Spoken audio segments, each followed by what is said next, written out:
Chapter 23.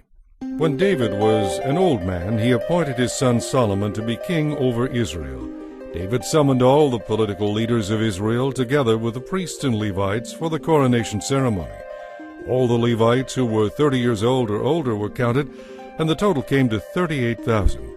Then David said, 24,000 of them will supervise the work at the temple of the Lord.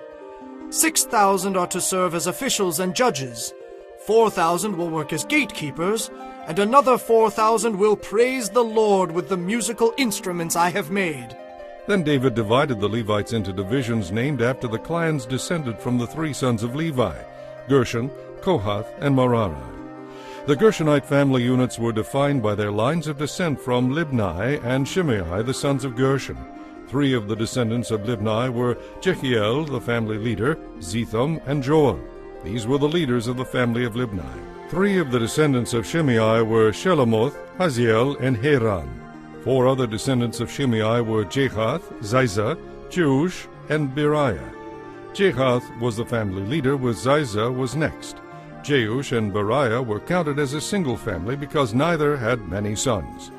The descendants of Kohath included Amram, Ishar, Hebron, and Uzziel. The sons of Amram were Aaron and Moses. Aaron and his descendants were set apart to dedicate the most holy things, to offer sacrifices in the Lord's presence, to serve the Lord, and to pronounce blessings in his name forever. As for Moses, the man of God, his sons were included with the tribe of Levi. The sons of Moses were Gershom and Eleazar. The descendants of Gershom included Shebuel, the family leader. Eleazar had only one son, Rehabiah, the family leader. Rehabiah had numerous descendants.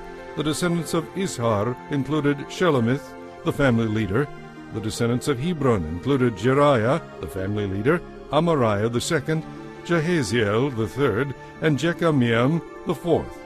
The descendants of Uzziel included Micah, the family leader, and Ishiah the second. The descendants of Merari included Malai and Mushai. The sons of Malai were Eleazar and Kish. Eleazar died with no sons, only daughters. His daughters married their cousins, the sons of Kish. The three sons of Mushai were Malai, Eder, and Jeremoth. These were the descendants of Levi by clans, the leaders of their family groups, registered carefully by name. Each had to be 20 years old or older to qualify for service in the house of the Lord. For David said, The Lord, the God of Israel, has given us peace, and he will always live in Jerusalem. Now the Levites will no longer need to carry the tabernacle and its utensils from place to place. It was according to David's final instructions that all the Levites 20 years old or older were registered for service. The work of the Levites was to assist the priests, the descendants of Aaron, as they served at the house of the Lord.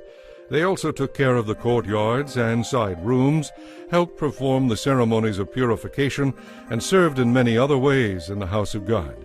They were in charge of the sacred bread that was set out on the table, the choice flour for the grain offerings, the wafers made without yeast, the cakes cooked in olive oil, and the other mixed breads. They were also responsible to check all the weights and measures, and each morning and evening they stood before the Lord to sing songs of thanks and praise to him. They assisted with the burnt offerings that were presented to the Lord on Sabbath days, at new moon celebrations, and at all the appointed festivals. The proper number of Levites served in the Lord's presence at all times, following all the procedures they had been given. And so, under the supervision of the priests, the Levites watched over the tabernacle and the temple, and faithfully carried out their duties of service at the house of the Lord.